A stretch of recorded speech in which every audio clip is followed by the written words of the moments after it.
4-year-old child was brought to the dermatology clinic with the following lesions over the legs.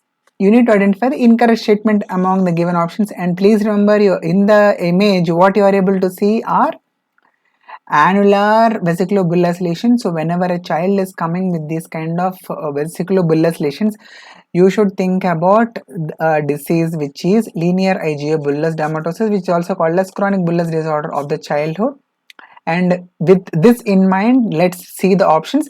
So option A says linear deposition of IgA at the DEJ, dermaepidermal junction. This statement is absolutely correct.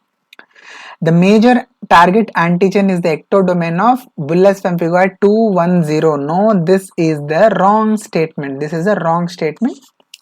And if you see option C, it says cluster of jewel sign is not pathognomonic to this disease, and yes, this statement is absolutely right. And in fact, the appearance which is mentioned in this image is also called as cluster of jewels, crown of jewels, or string of pearls appearance.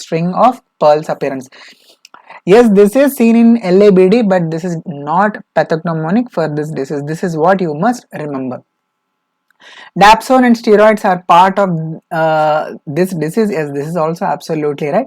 And why is option B wrong? Why? Because in LABD, the major target antigen is BPAG2, which is also, you can remember, BP180. So my question for all of you is BPAG1. What is the other name for BPAG1? Please leave your answer in the comment section below. So if you have marked it as option B as the incorrect statement, you are absolutely right, and these are the students who comment your answer